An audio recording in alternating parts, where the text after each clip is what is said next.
Welcome to Hard Talk. I'm Stephen Sacker. India prides itself on being the world's biggest democracy. But when it comes to those prerequisites of genuine democracy, freedom of expression and a free media, is India falling short? Prime Minister Narendra Modi understands the power of information, but is he using his own power to manipulate the flow of information? Well, my guest is N. Ram, director of the Hindu Publishing Group and an influential voice in the Indian media. Are cherished freedoms under threat?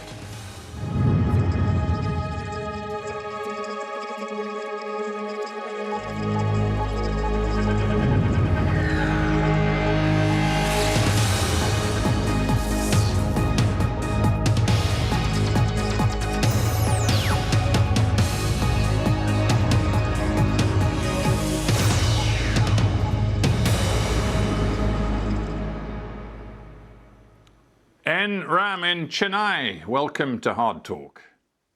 It's a pleasure, Mr. Sacker. It's a pleasure to have you on the program. If I may say so, you are a leading member of India's media elite. You have been for years. So how would you characterize the freedom of the media in India today? What state is it in? There was a time, Stephen, when I thought that India was in an enviable position when it came to media freedom, independence, and also the state of development of the media, certainly in comparison with most developing countries. That's because that was about 40 years ago when we were liberated from the enslavement during the emergency. I remember that very well. And new opportunities opened up for accelerated development. The environment was capacious, it was open, it was welcoming. And journalism seemed to have found the right causes. But if I said that today, I would be accused of purveying fake news. But I dare say to many viewers around the world, India does look a little bit enviable when it comes to your media landscape. You have a cacophony of different voices, online, television, radio, newspapers, all sorts of different opinions are aired 24/7 in India. To an outsider, that looks pretty free. But there's a great deal of pressure. There's a great deal of attempts to restrict freedom and independence of the media. And I'm sorry to say that large sections of the so-called mainstream media are falling in line with what the executive power in the country wants, particularly the union government, the Modi dispensation. So that's a general perception among all those who value freedom and independence of the news media. It is true that we have many resources. It is true that there are many spaces for the expression of opinion, but when the opinion gets out of hand for the government, as they see it, then they crack down. And I don't think it can succeed completely because India is too diverse and pluralistic, and there is quite a lot of resistance. But at the moment, something is weighing down on the news media in India. Surely what the Modi government is doing is simply using India's constitution and the law, and where it feels that journalists and media groups are overstepping their mark, they turn to the courts. You believe in the courts too, don't you? Yes, but the courts have not responded to the challenges in a consistent way, I'm afraid to say.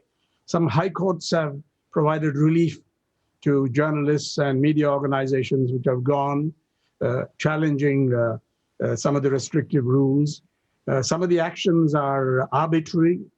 The law is applied in different ways depending on the political color of the people involved. Those are issues that we are confronted with.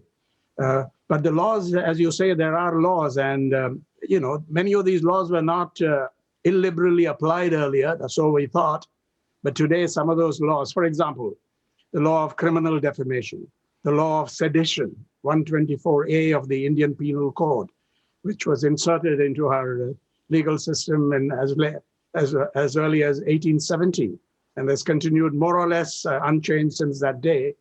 And then and the new rules that have been brought into force, that have been notified and brought into force to check and restrain what is put out by digital news media and also OTT platforms. On OTT, unfortunate name, but we're talking about streaming platforms like Netflix and Disney Hotstar and so forth. And overall, there is a sense that they're weighing down. These laws are being used, I would even say manipulated, because the lower courts hang don't on. always Yeah. Well, what you're saying is very important, though. I mean, you sit there in Chennai as a journalist of some standing, but are you saying to me that you no longer have faith in the independence of India's courts? Because that's an explosive thing to say.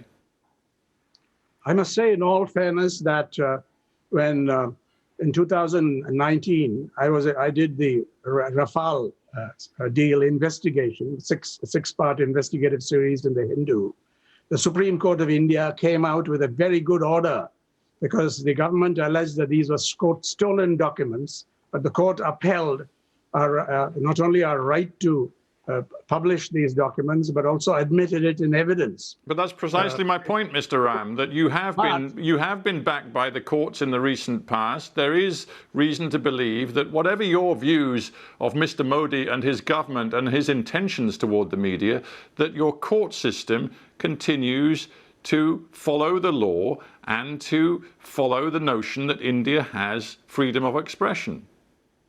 No, because I was one of the fortunate ones, but many journalists languish in jail. For example, Siddiq Kapan in Uttar Pradesh, is a working journalist who went to investigate an alleged sexual offense involving a minor, and he was, he was imprisoned and he has been kept in jail for many months. And there are many other sedition charges have been filed against senior journalists.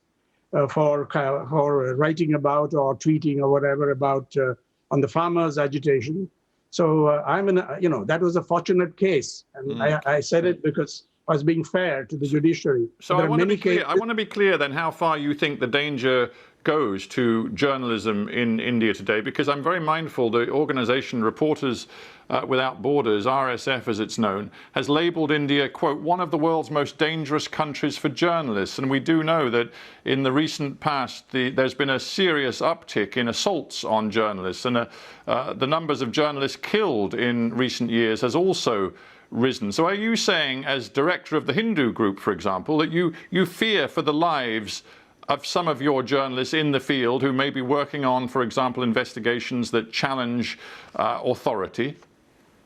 Yes, it depends on the territory, the states where this happens. And we are largely in the south, where I think on the whole we are much better protected, I think, so far as the Hindu and its journalists are concerned. But on the danger to journalists, I was looking up the data published by the CPJ, the Committee to Protect Journalists. And to be precise, 52 journalists have been murdered since 1992, according to the data they have. They were murdered in relation to their work. That's how they count these numbers. And also, India is figures in what is called the CPJ's Global Impunity Index, where journalists are murdered in connection with their work, and no cases are not resolved. And India has been, over the last more than a decade, I would say, unfortunately, a founding and permanent member of this club of shame, because these cases have not been resolved. And even recently, some journalists have been targeted in states like Uttar Pradesh, have been physically assaulted. One young journalist, prominent female journalist in India today, who does quite a lot of work for Western publications and media organizations, Rana Ayub, she's currently facing charges of provoking riot and inciting religious enmity. And that's based on something that she actually put on her Twitter feed.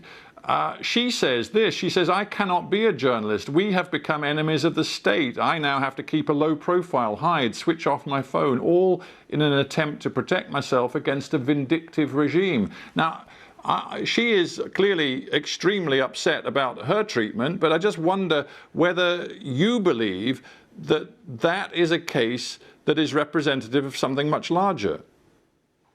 she's an extreme, I know her, she's an extremely, Rana is an extremely courageous journalist, an upstanding journalist who does not compromise her independence, her right to investigate and to express her opinions.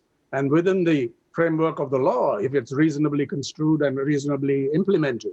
But I wouldn't say it's completely representative. She's extremely courageous, and not everyone is like that. The policies also have a chilling effect on journalism. So you do self-censorship, you restrain yourself, you still your hand or your, when you key it in. And there are many like that. And the mainstream media, the bulk of them have largely taken the safer option today because they don't know, for very many reasons, economic, political, just fear of alienating the central government. And also, I must add that there are states where the chief minister and other powerful leaders are quite intolerant. But what you just said is actually rather important. Rather than couching all of this as a fundamental challenge to freedom of expression and free journalism, surely there needs to be some self-criticism here from journalists and media owners across India. Many media organizations appear very willing and ready to offer lockstep support to the Modi government. Nobody's forcing them to do that. It appears they're volunteering to do that. I couldn't agree you more. This is a very familiar criticism expressed in the social media and also in the digital news media. There's some very fine voices in the digital media space.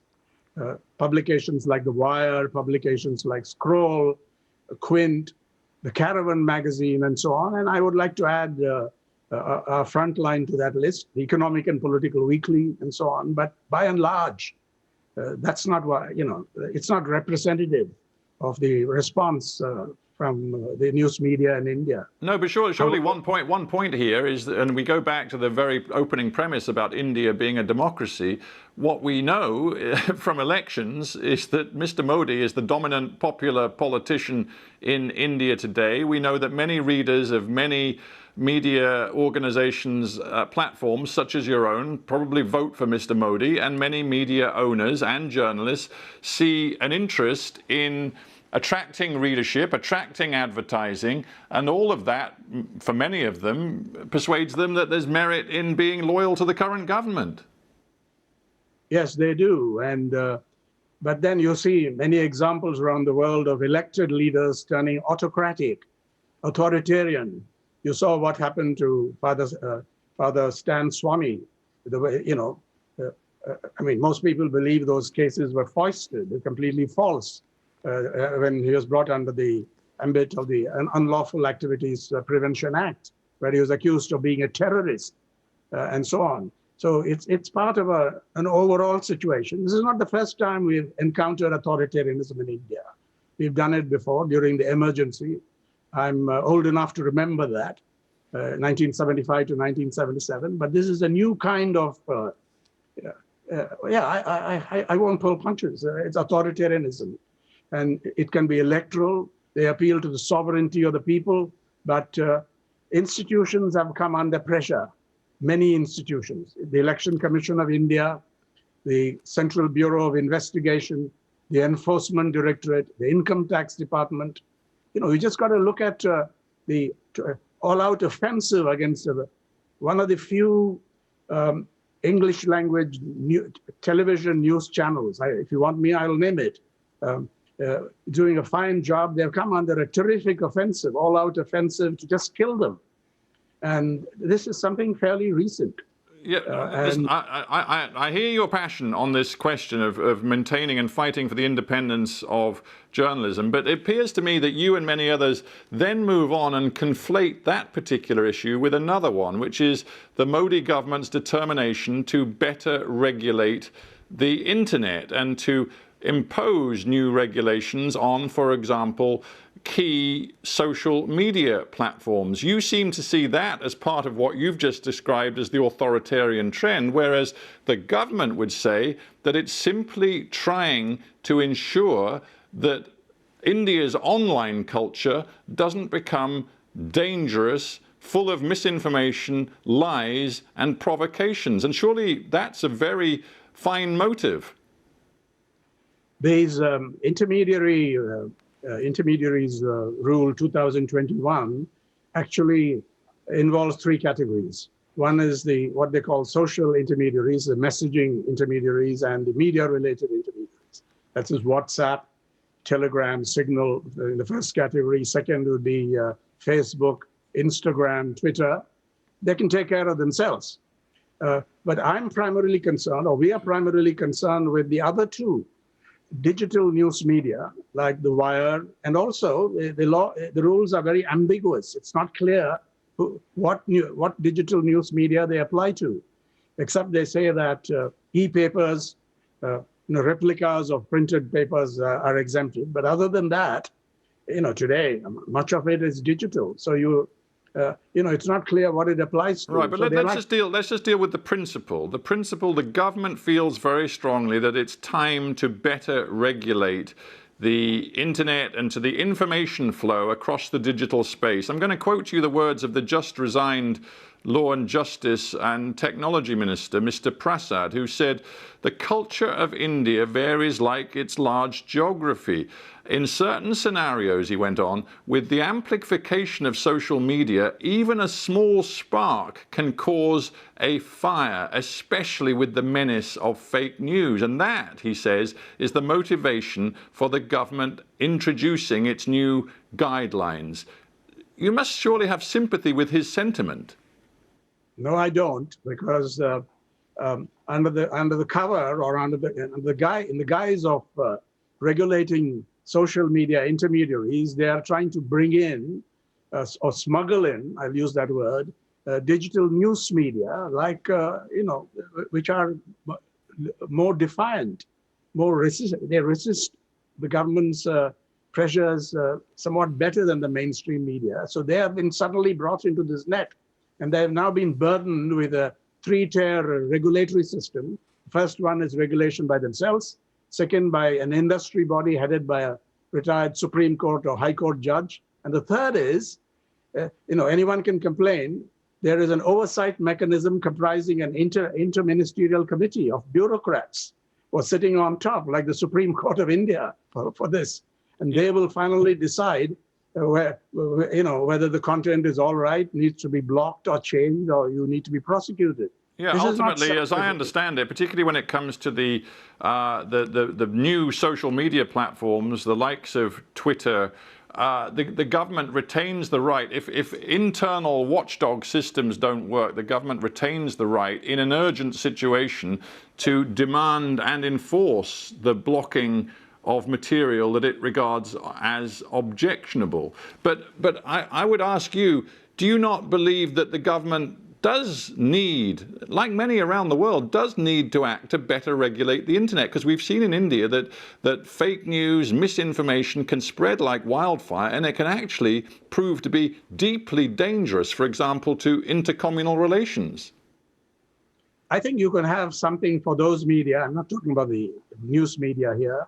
For those social media, you can have something like what the Levison inquiry came up with, that self-regulation certified by the government, underwritten by statute or underpinned by statute. That may be all right for them, because they have their own rules, Twitter, Facebook, and so on. Not that we are satisfied with their performance.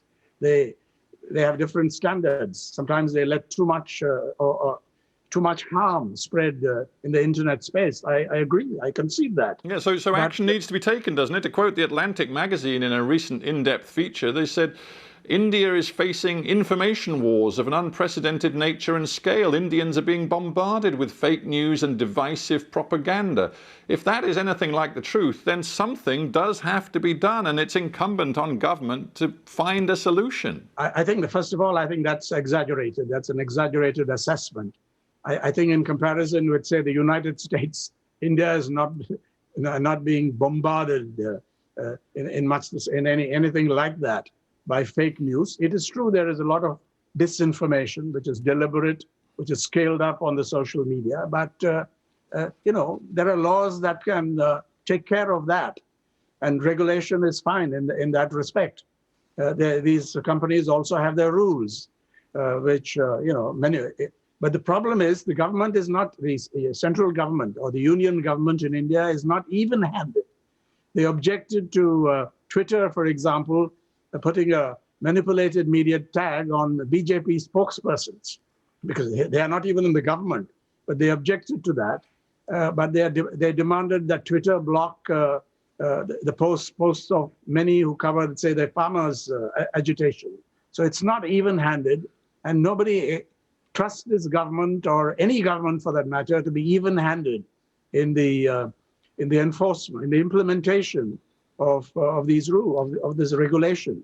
Well, that's the problem. Yes, I get the message. You're very wary of the kinds of legislation that, and new regulation that the Modi government's pushing forward. I just want to end, if I may, by asking you to reflect on what we've learned from COVID. India has been so very badly affected by the COVID pandemic. Your death toll has now risen beyond 400,000, and that's the official toll. The unofficial one, I think, is way higher than that. What do you think COVID has told us about the dangers of misinformation and fake news and the spreading of so-called fact, which is anything but? What have we learned from India?